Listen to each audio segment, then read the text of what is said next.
Jake Martinez sat by his small campfire and watched the sun go down behind the tall mountains. He had driven his old truck up the winding dirt road to get away from the city noise and spend a few days alone in nature. The air was getting cold fast as darkness came to the Rocky Mountains. Jake pulled his jacket tighter and added another piece of wood to the fire. He was a good mechanic who worked in a small garage in Denver. His hands were rough from years of fixing engines and working with tools. Jake loved being in the wilderness because it reminded him of camping trips with his grandfather when he was young. His grandfather had taught him how to build things with just basic tools and whatever materials he could find. The stars were starting to show in the clear mountain sky when Jake heard a strange humming sound. He looked up and saw a bright light moving fast across the sky. The light got bigger and brighter until Jake realized it was coming straight toward his campsite. The humming turned into a loud roaring noise that made his ears hurt. Jake jumped up and ran away from his tent as the bright object crashed into the trees about 50 yards from where he had been sitting. The impact shook the ground under his feet and sent broken branches flying everywhere. Orange flames shot up from where the object had hit. Jake grabbed his flashlight and ran toward the crash site, even though every instinct told him to stay away. What he found made him stop and stare in complete shock. The crashed object was not an airplane or helicopter. It was a smooth silver ship about the size of a small bus with strange blue lights still glowing along its sides. The metal looked different from anything Jake had ever seen. Steam was rising from cracks in the hull and strange green liquid was leaking out onto the ground. A section of the ship suddenly opened with a hissing sound. Jake took a step back and raised his flashlight. Something was moving inside the damaged ship. First he saw what looked like a long, thin arm reaching out of the opening. Then another arm appeared. Jake counted 4 arms total as the creature pulled itself out of the wreckage. The being that emerged was like nothing from any science fiction movie Jake had ever watched. It stood about 7 feet tall on 2 legs but had 4 arms and skin that looked like it was covered in tiny scales. Its head was large and oval-shaped with 2 huge eyes that reflected Jake's flashlight like mirrors. The creature wore a dark blue outfit that looked like it was made from the same strange material as its ship. The alien creature looked around with its big mirror eyes until it spotted Jake standing there with his mouth open. It made some clicking and buzzing sounds that Jake could not understand. Then it reached into a pocket of its outfit and pulled out a small device that looked like a metal box with buttons on it. The device made a few beeping sounds, and then the alien spoke in perfect English with a voice that sounded like it was coming from a radio. "Human primitive, you will provide shelter immediately. I am Professor Kethver of the Galactic Academic Consortium, and I require proper environmental controls for my survival." Jake blinked and tried to make sense of what was happening. "You're an alien," he said, because it was the only thing his brain could process. "Obviously, I'm not from your world," Kethver replied with what sounded like annoyance in his strange radio voice. "My ship has suffered critical system failure, and the environmental controls are not functioning. Your primitive atmosphere and temperature variations will cause severe damage to my biological systems if I do not receive proper shelter within the next few hours." The alien looked around at Jake's simple campsite with his tent and campfire. "Where are your advanced shelters? Where are your climate control systems? Surely even primitives like your species must have some basic environmental technology." Jake felt confused and a little insulted by being called primitive. "This is just a camping trip. I don't have any advanced anything out here, just my tent and truck." Kethver made more clicking sounds that Jake figured were probably alien swear words. "Your tent appears to be constructed from fabric materials. This will not provide adequate protection from temperature fluctuations and atmospheric exposure. I require a structure with heating elements and proper insulation." Jake noticed that the alien was starting to shake a little bit, and the temperature had dropped below freezing, and the alien's breath was making clouds in the cold air. Despite the creature's rude attitude, Jake felt sorry for it. Anyone could see that Kethver was not built for cold weather. "Look, I don't know what kind of shelter you think I can build out here, but I'll try to help you," Jake said. Maybe I can rig something up to keep you warm. Kethfer looked at Jake with those big mirror eyes. You will construct adequate shelter, using available materials. I am a professor of xenobiology, and I have studied hundreds of primitive species across the galaxy. Your kind shows basic tool usage capability, so you should be able to create something functional. Jake wanted to point out that calling someone primitive while asking for their help was not very smart, but he decided to focus on the problem instead. The alien was clearly getting colder, and Jake could see that Kethfer was in real trouble. Whatever planet this professor came from, it definitely was not as cold as the Rocky Mountains in winter. All right, let me see what I can do, Jake said. He walked over to the crashed ship and shined his flashlight on the damaged hull. Even broken, the alien technology looked incredibly advanced. Maybe he could salvage some useful parts, Kethfer followed him and watched as Jake examined the wreckage. The power cells in the rear section may still be functional, the alien said, though I doubt your primitive understanding of energy systems will allow you to utilize them properly. Jake ignored the insult and crawled partway into the damaged ship. He found several cylinder-shaped objects that were still warm to the touch. The metal they were made from felt different from anything he had worked with before. There were also sheets of some kind of insulation material and strange tools scattered around inside the ship. How long do we have before you start having serious problems from the cold? Jake asked, as he gathered salvageable materials. My internal temperature regulation will fail completely within 6 hours, Kethfer replied. After that point, the cellular damage will become irreversible. Jake looked at his watch. It was already past 9 at night, which meant he had until around 3 in the morning to build something that would keep an alien professor alive. He had never built anything more complicated than a treehouse when he was 12 years old. But Jake's grandfather had always said that every problem had a solution if you were willing to work hard enough to find it. Jake rolled up his sleeves and got started. Jake dragged the alien power cells and insulation materials away from the crashed ship while Kethfer stood nearby and shivered in the cold mountain air. The alien professor kept making clicking sounds that Jake figured were complaints about how slowly he was working. Jake tried to ignore the criticism and focus on the job. Ahead of him, he walked around his campsite with his flashlight and looked at what materials he had available. His truck was an old Ford pickup that he had rebuilt himself, so he knew every part of it. He had basic camping gear in his tent, plus some tools and a toolbox behind the driver's seat. It was not much to work with, but Jake had learned from his grandfather that sometimes the best solutions came from making do with whatever you had.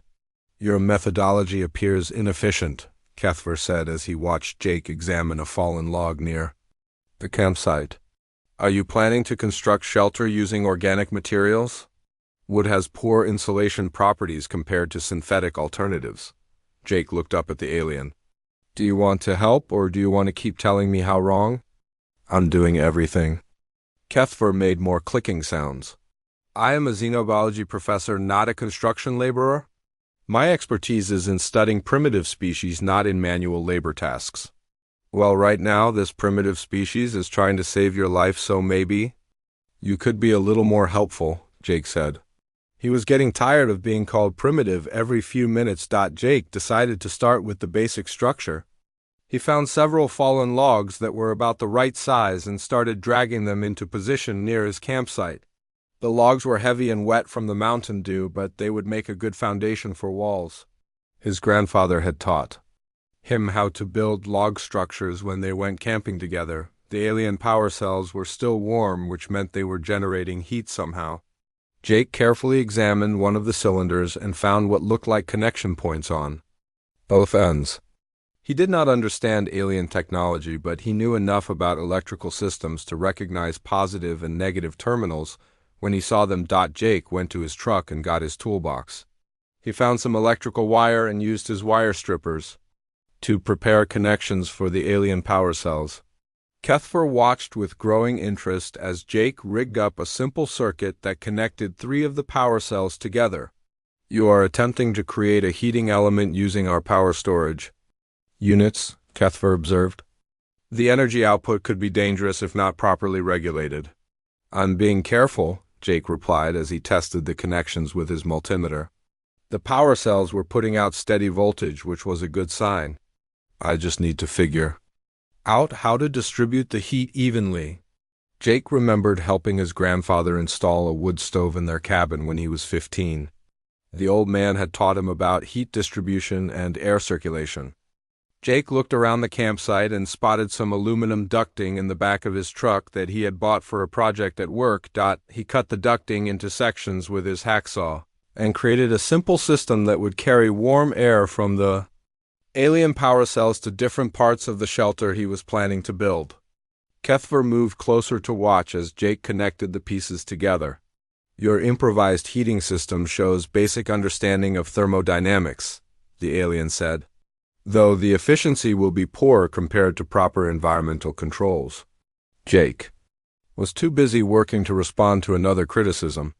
He had positioned 4 logs to create the corners of a rectangular structure about 8 feet by 10 feet.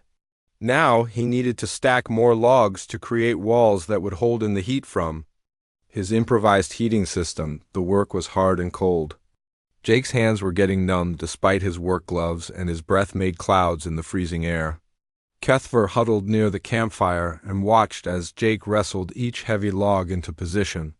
The alien had stopped complaining about Jake's methods and seemed genuinely curious about what the human was doing. Jake used his truck's winch system to help lift the heavier logs into place for the upper rows of the walls. He had installed the winch himself for hauling engines at work, and it was strong enough to handle the weight of the wet logs. Kethver seemed impressed by the mechanical advantage Jake was getting from the simple pulley system. You are using leverage multiplication to overcome the weight limitations of your biological strength, Kethver noted. This shows more advanced problem solving than I expected from your developmental level. Jake paused in his work and looked at the alien. You know, for someone who needs my help, you sure do spend a lot of time insulting me. Kethver tilted his large head to one side. I am not insulting you. I am making scientific observations about your capabilities compared to other species I have studied. Maybe you should save the scientific observations for later and focus on not freezing to death, Jake suggested as he went back to positioning logs. By midnight, Jake had completed 3 walls of the log structure. He was exhausted and his back was aching from lifting heavy logs, but the shelter was starting to take shape. Kethver was shivering more noticeably now, and Jake could see that the alien was running out of time. Jake needed something for the roof that would hold in heat, but also be strong enough to support weight if snow started falling. He looked at the materials he had salvaged from the alien ship and found several large sheets of metal that looked like they had been part of the hull. The metal was lighter than steel but felt incredibly strong. Those hull sections are made from compressed neutronium alloy, Kethver explained as Jake examined the metal sheets. The molecular structure provides excellent strength while maintaining low mass properties. Jake did not understand the science, but he could tell that the alien metal would make a good roof if he could figure out how to support it properly. He used pieces of lumber from his truck bed to create a framework that would hold the metal sheets in place. The alien insulation material was unlike anything Jake had ever worked with. It felt soft like cotton, but when he pressed it against his skin, it immediately warmed up. Jake stuffed the insulation between the logs to seal the gaps in the walls. Kethver explained that the material responded to temperature differences by increasing its insulation properties automatically. Jake connected his improvised heating system to the alien power cells and held his breath as he turned it on. Warm air immediately started flowing through the aluminum ducting he had installed in the walls. The temperature inside the partially completed shelter began to rise. The heat distribution is actually quite effective, Kethver admitted as he moved closer to one of the air vents. Your understanding of fluid dynamics appears more sophisticated than I initially calculated. Jake was too tired to point out that this was probably the first time the alien had said anything positive about his work. He still needed to complete the 4th wall and install a door before the shelter would be ready. The clock on his truck dashboard showed that it was already past 1 in the morning. Kethver was moving more slowly now, and his shivering had gotten worse. Jake could see that the alien was fighting to stay conscious as his body temperature continued to drop. There was no time for breaks or rest. Jake pushed himself to work faster as he raced against time to finish the shelter that would keep his unexpected visitor alive. Jake worked through the dark early morning hours while Kethver grew weaker from the cold. The alien professor had stopped making clicking sounds and was just sitting by the campfire trying to stay warm. Jake could see that Kethver was having trouble staying awake, which meant his time was running out fast. The fourth wall of the shelter was the hardest to complete because Jake had to leave space for a door. He cut notches in the logs with his chainsaw and fitted them together like puzzle pieces, the way his grandfather had taught him. The work was slow and precise because one mistake could make the whole wall unstable. Jake's hands were bleeding from handling the rough logs, but he kept working. He wrapped the cuts with electrical tape from his toolbox and kept going. Kethver watched from beside the fire, and Jake could see concern in those big mirror eyes, even though the alien had not said anything for over an hour. "How are you feeling?" Jake asked as he positioned the last log for the fourth wall. Kethver made a weak clicking sound. "My core temperature has dropped to dangerous levels. I estimate less than 2 hours before complete system failure." Jake looked at his watch and saw that it was almost 3 in the morning. He had been working for 6 hours straight and was completely exhausted, but the shelter was almost finished. He just needed to install the door and make sure the heating system was working properly. Jake used a piece of plywood from his truck bed to make a simple door. He attached it to the frame with hinges he had in his toolbox and added a basic latch to keep it closed. The door was not fancy, but it would keep the cold air out and the warm air in. The heating system Jake had built was working better than he had expected. The alien power cells were generating steady heat, and his aluminum ducting was distributing warm air throughout the shelter. Jake had also rigged up a simple thermostat using parts from his truck's heating system so the temperature would stay constant. "The thermal regulation you have achieved is quite remarkable," Kethver said as Jake helped him into the completed shelter. "I have seen environmental control systems on advanced starships that are less efficient than this improvised solution." Jake felt a surge of pride at the compliment. It was the first time Kethver had admitted that a human might actually be good at something. The inside of the shelter was warm and comfortable, with the alien insulation keeping the heat in and the cold out. Kethver sat down on a makeshift bench Jake had built from a log and immediately started to look better. The shivering stopped and some color returned to his strange, scaled skin. Jake could see that the alien was going to survive after all. "I must revise my initial assessment of human capabilities," Kethver said as he looked around the shelter. "This structure demonstrates engineering principles that I did not expect to find among primitive species."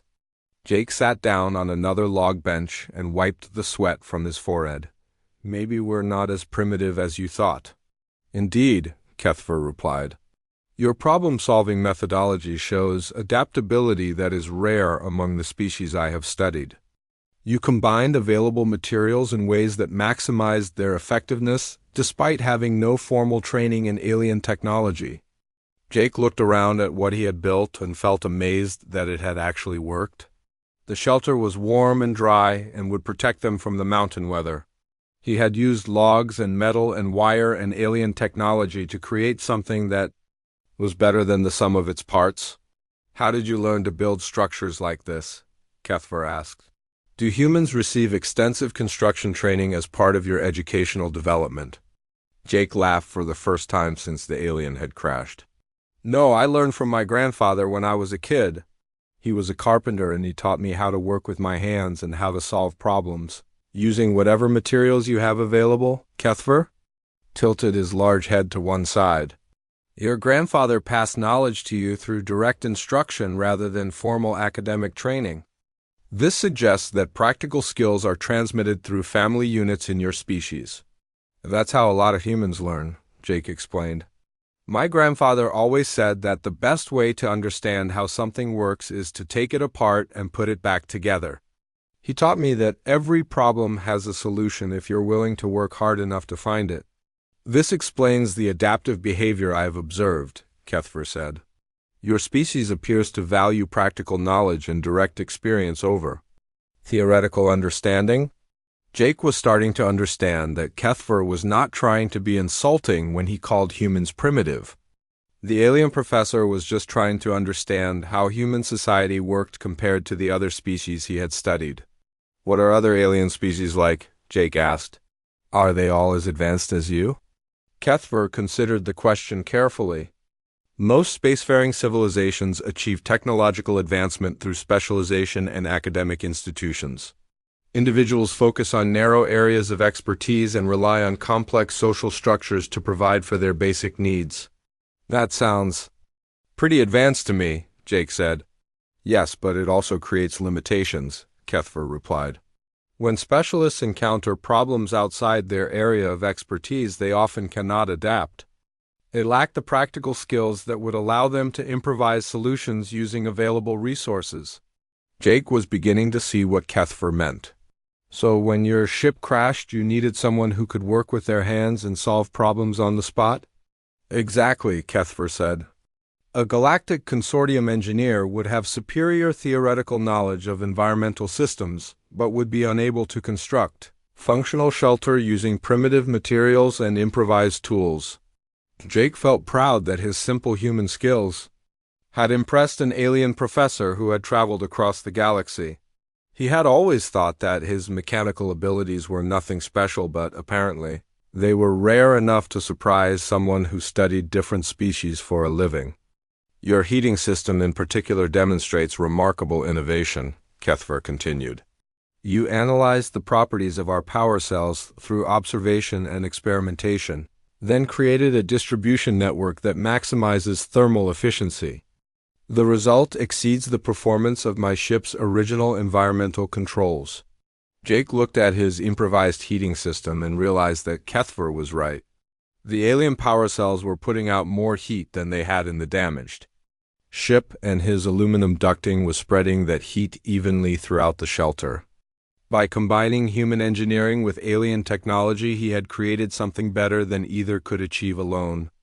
I think humans are pretty good at adapting to new situations, Jake said. We've had to be because we've faced a lot of challenges. Throughout our history, Kethver nodded with his large head. This adaptive capability appears to be a defining characteristic of your species. It may explain why you have achieved technological development despite your relatively recent emergence as a civilization. As the sun began to rise outside their improvised shelter, Jake realized that he had learned as much from building it as Kethver had learned from watching him work. Sometimes the best solutions came from combining different approaches and being willing to try new things even when you were not sure they would work. Jake woke up late in the morning to find Kethver sitting by the small window he had built into the shelter wall. The alien professor was looking out at the mountain landscape and making soft clicking sounds that Jake was starting to recognize as signs of curiosity rather than complaint. "How are you feeling?" Jake asked as he stretched his sore muscles and looked around their improvised home. "Much improved," Kethver replied. "Your shelter maintained optimal temperature throughout the night, and my biological systems have returned to normal function. I must admit that I seriously underestimated human engineering capabilities." Jake felt good hearing that the alien was okay. Despite Kethver's rude behavior when they first met, Jake was glad he had been able to help. He got up and checked the heating system to make sure everything was still working properly. The alien power cells were still putting out steady heat, and the aluminum ducting was distributing warm air evenly throughout the shelter. Jake had built a simple control panel using switches from his truck so they could adjust the temperature if needed. Everything was working exactly as he had planned. "I have been observing your local ecosystem through this viewing port," Kethver said as he pointed to the window. "The biodiversity appears quite remarkable for a planet that has not received galactic environmental management." Jake looked out the window and saw the familiar pine trees and rocky outcroppings of the mountain wilderness. "This is just normal Colorado mountain country, nothing special about it." "On the contrary," Kethver said, "most inhabited worlds in the galaxy require extensive terraforming and environmental control systems to maintain stable ecosystems. Your planet appears to have achieved this balance naturally through evolutionary processes. Jake had never thought about Earth's environment as being unusual. I guess we're lucky that everything works out so well for life here. It is not luck, Kethver explained. Your planet's ecosystem represents billions of years of complex interactions between atmospheric conditions, geological processes, and biological evolution. The result is a self-regulating system that maintains stability without external intervention. Jake started a small fire in the simple fireplace he had built into one wall of the shelter. He had some coffee and his camping supplies and figured Kethver might like to try something from Earth. The alien watched with interest as Jake prepared the coffee using water from his camping supplies. This is a stimulant beverage that humans consume for energy and warmth, Jake explained as he offered Kethver a cup of coffee. Kethver examined the coffee carefully with his large mirror eyes, then took a small sip. He made several clicking sounds and tilted his head to one side. The chemical composition appears to include alkaloids that would stimulate neural activity. Is this beverage consumed regularly by your species? Most humans drink coffee every day, Jake said. Some people can't function without it. Fascinating, Kethver replied. Your species has incorporated a mild psychoactive substance into daily nutrition as a performance enhancement. This suggests sophisticated understanding of biochemistry at the individual level. Jake had never thought of coffee as sophisticated biochemistry, but he was starting to see that Kethver found even simple human activities scientifically interesting. The alien professor seemed to be learning as much from their conversation as Jake was learning about galactic civilization. Tell me about other planets you've visited, Jake said as he sat down with his own cup of coffee. What are alien civilizations? Kethver considered the question while he took another careful sip of coffee. Most spacefaring species follow similar developmental patterns. They achieve technological advancement through social specialization and academic institutions. Individuals focus on narrow areas of expertise within highly organized social structures. That sounds pretty organized, Jake said. Yes, but it also creates limitations in adaptability, Kethver explained.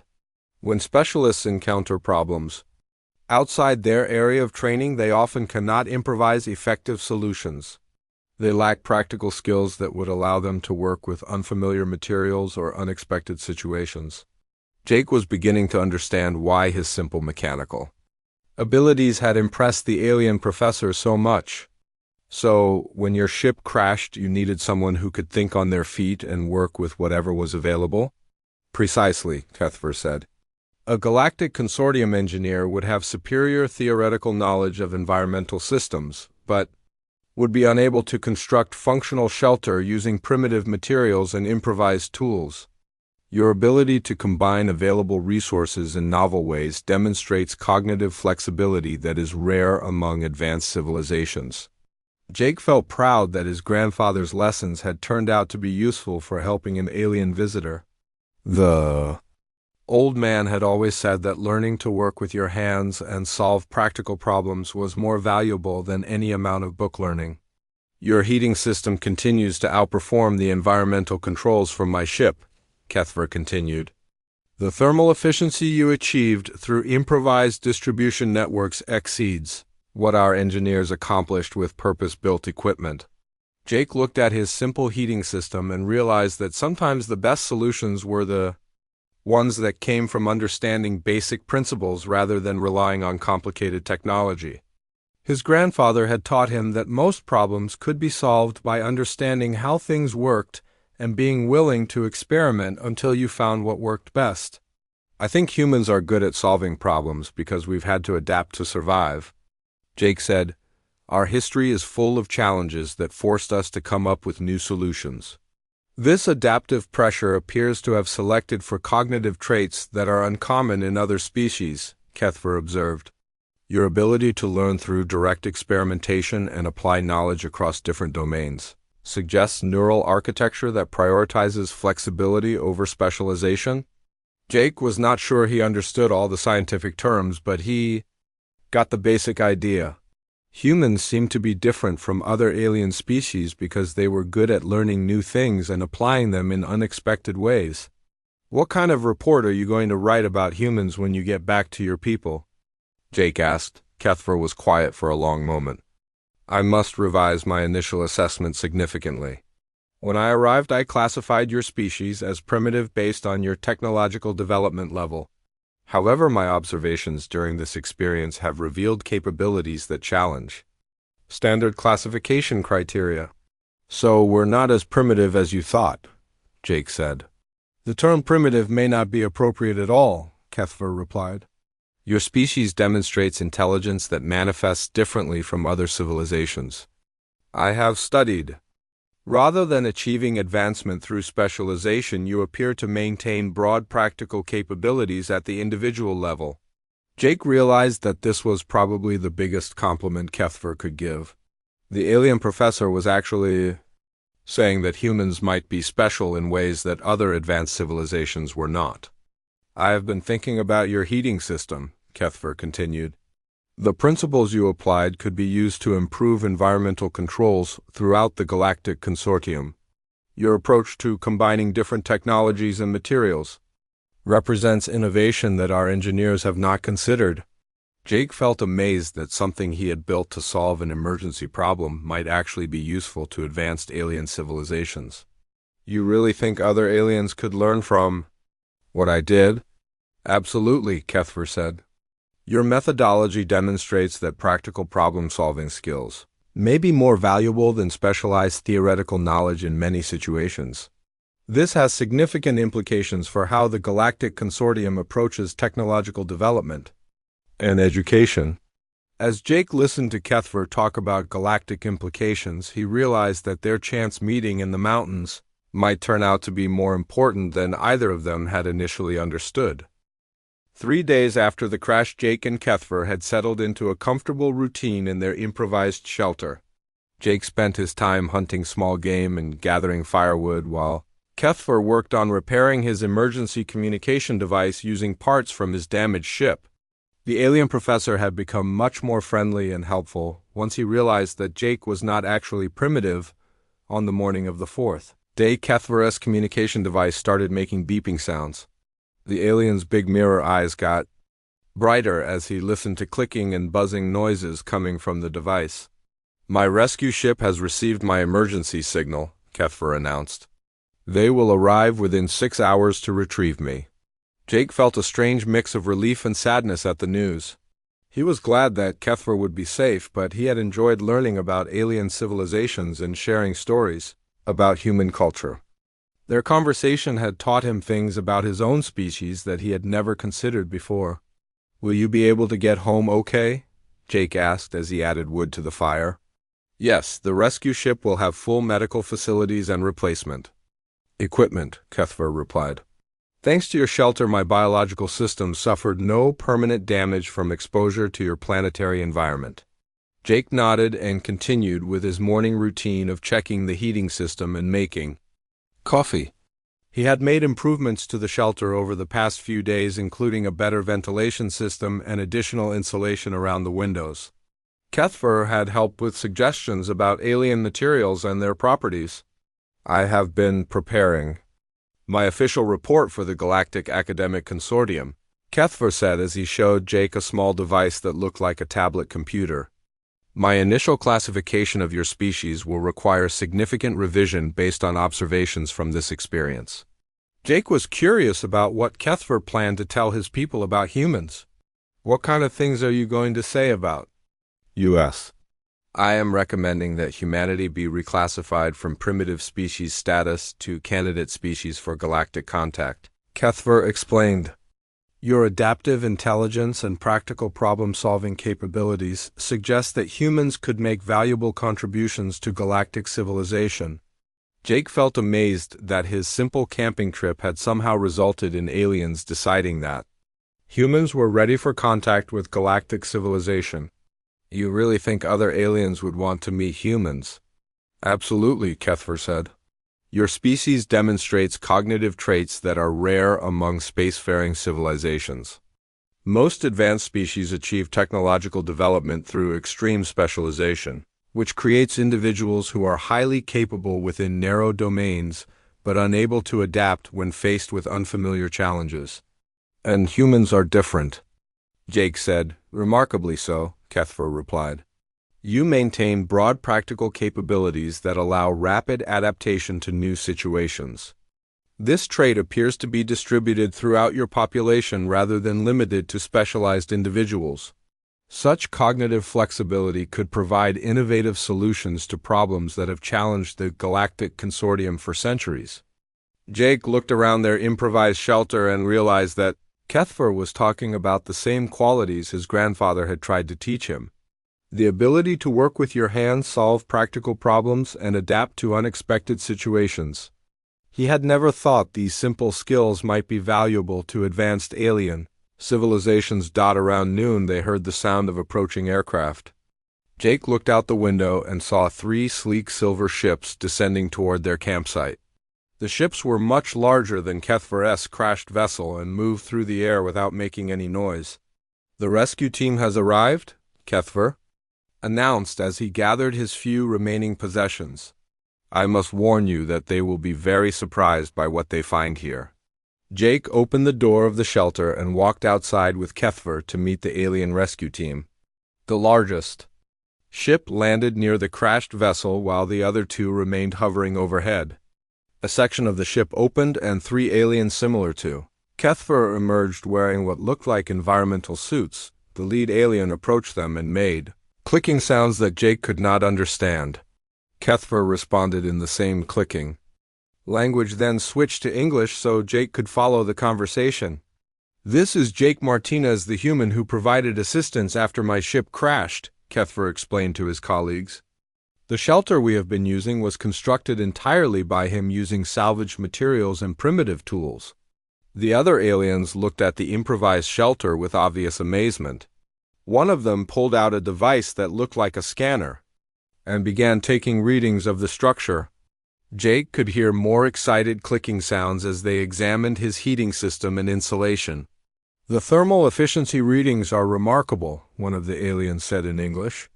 This improvised structure outperforms our ship's environmental systems in several key metrics.